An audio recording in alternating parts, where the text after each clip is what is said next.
Alright, so last video I got the exhaust all put together and on and took it out for a drive, and everything happened that I thought would happen. I realized that once you get used to today's modern cars like this just aren't fast enough, aren't powerful enough, anything. I mean, it sounds good. It's a muffler stang right now. Sounds really sweet, but it's got nothing to back it up. I mean, this thing's got a Cobra on the front, and yet it's kind of embarrassing. So that leads me to my next humongous project. Yeah, here's a hint of what's happening.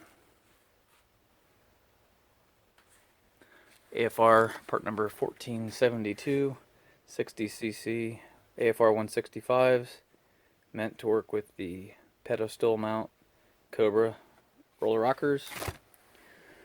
So the plan is, here's the plan.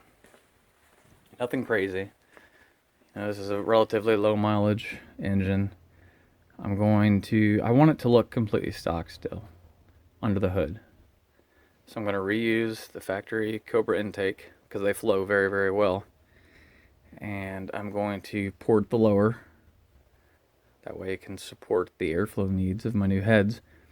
And I'm going to install a crane. The old school was Crane 2031. It's got a new part number now. They still make it. It's a little expensive. It has to be shipped directly from the manufacturer. But any of you who used to have or work on these old Mustangs are probably familiar with it. It was actually designed specifically for this car to work with the Cobra 1.7 roller rockers. And it just gives it a little bit more of a idle, but still works really good with the factory ECU. After I get all that done, I'm going to do the full heads, cam, port the intake.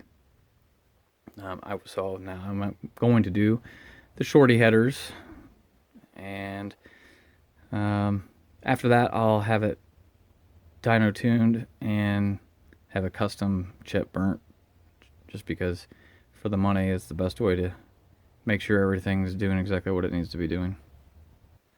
Alright, so the first step to this project is disassembly, and it's been a little while, but I think I remember everything I have to do. First thing I'm going to do is jack the car up, just to get this part out of the way. Jack the car up, get under there, unbolt the new X pipe from the factory headers. That way everything's disconnected there, and then put the car back down, and that should be all I have to do really from underneath. Well, at least that it would need the car jacked up. Then I'm going to drain all the coolant out of the radiator down to at least a level below the heads, and we'll start disassembly. So to make it easy, I'll probably just start with the intake and all the electrical components on top of the intake, disconnect the fuel lines, get everything down. Honestly, one of the trickier parts, it's not really tricky, it just, one time I broke something doing it, but it's getting these front accessories off. So I try to keep everything connected and intact and move everything out, just up out of the way. There's basically this side bracket and this side bracket here that bolt to the front of the heads, the engine, and you have to get all that stuff off to be able to get the heads off. So I have done this before, so it's not too bad. It just looks like a lot. But the key is to, when you take something off, label it and keep it together. So all the intake bolts, I'll label those, put them in a plastic bag, label it with a Sharpie.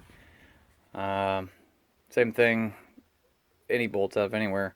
You can also, like for the intake, you can take a cardboard box, put the cardboard box down, and stab the bolts through the top of the cardboard box the exact same way they go on the intake. That goes for the upper intake and the lower intake. Use 2 boxes. That way you can just pop them out, put them right back where they belong. It makes it a lot easier, keeps everything organized. That way you don't end up with extra parts when you're done. Here's a shot with the upper intake removed. And here's the passenger accessories have been removed. Here it is with the lower intake completely removed and accessories on both sides taken off. Here's the AFR 165 versus stock GT40 heads. Here's a shot of the intake runners.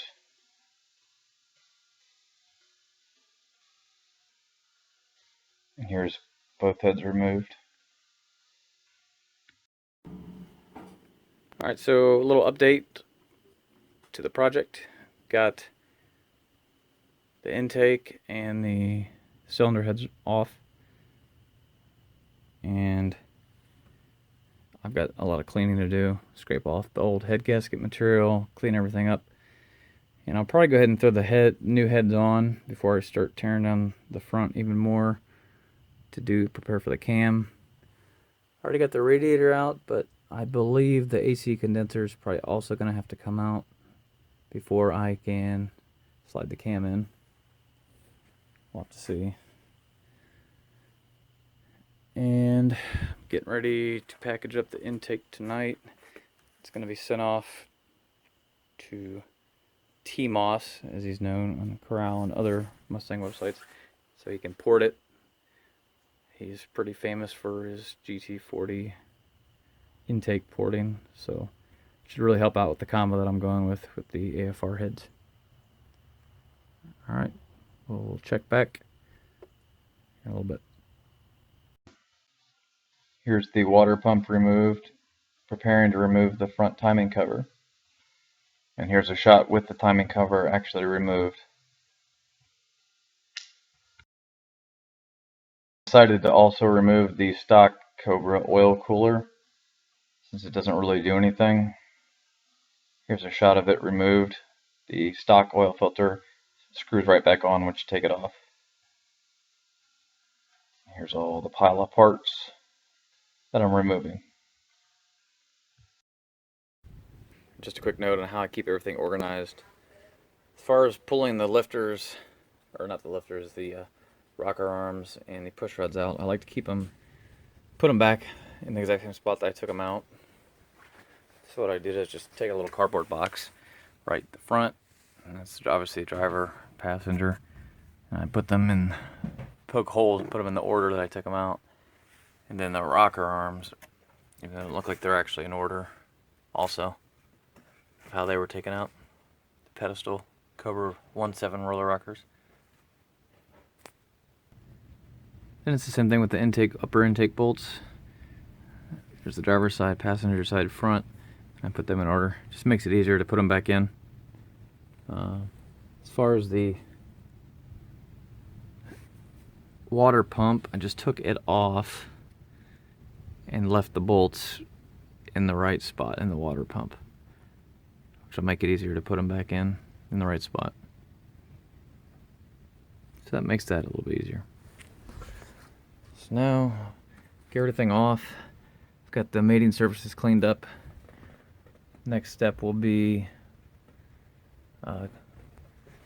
take the timing chain off, zip out this bolt here, pull it down, and I'll have access to the cam retaining bolt, and then I can just pull the camshaft out.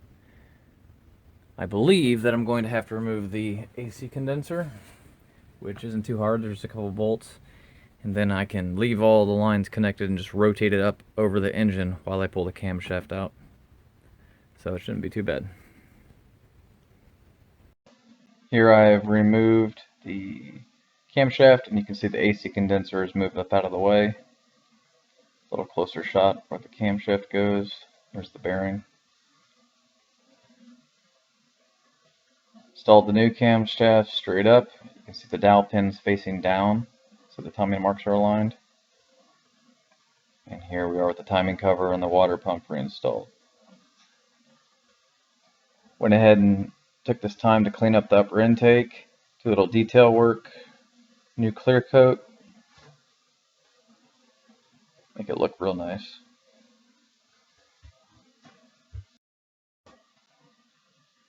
Got the head gasket set in place.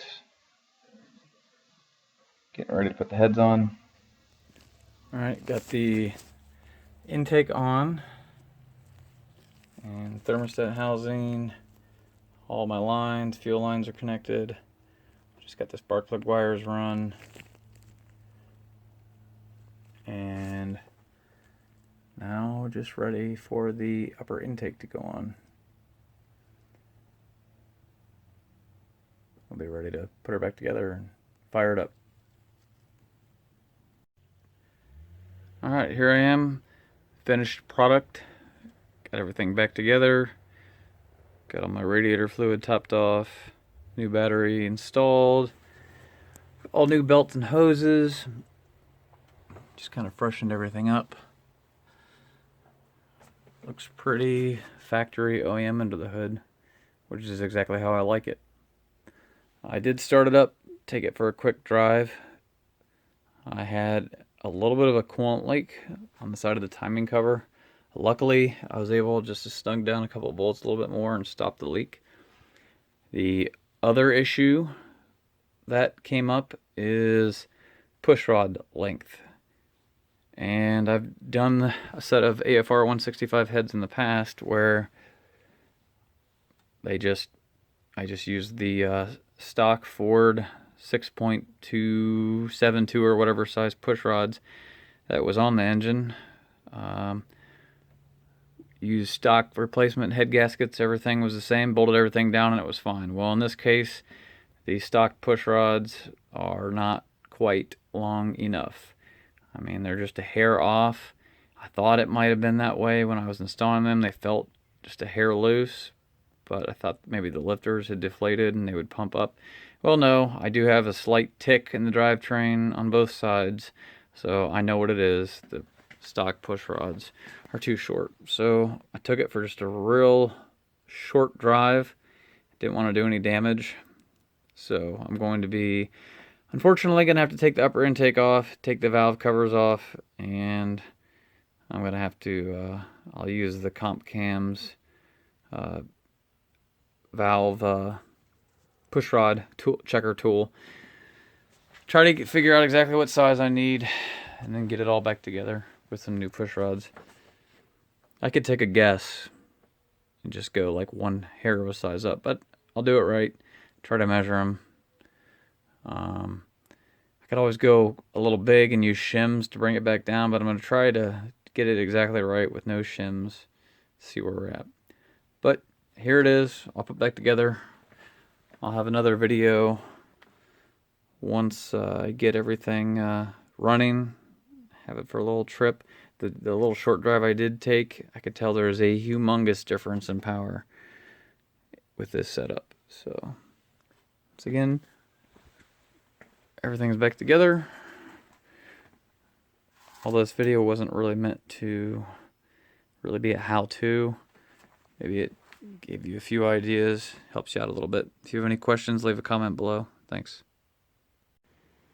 Alright, so I got everything put back together. And we'll start it up and see if it works.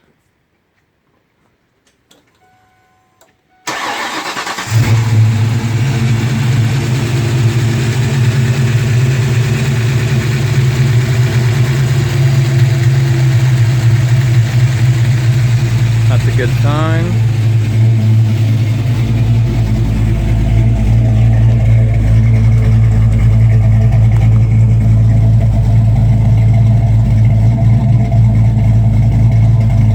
Had to put the idle at 900, almost 1,000, just because it keep it from stalling. Even with the Crane 2031, it's going to need a tune to make it run right. So I plan on doing that anyway, taking it to get a SCT chip burned, get a dyno tune, get it dialed in real good. But it will run.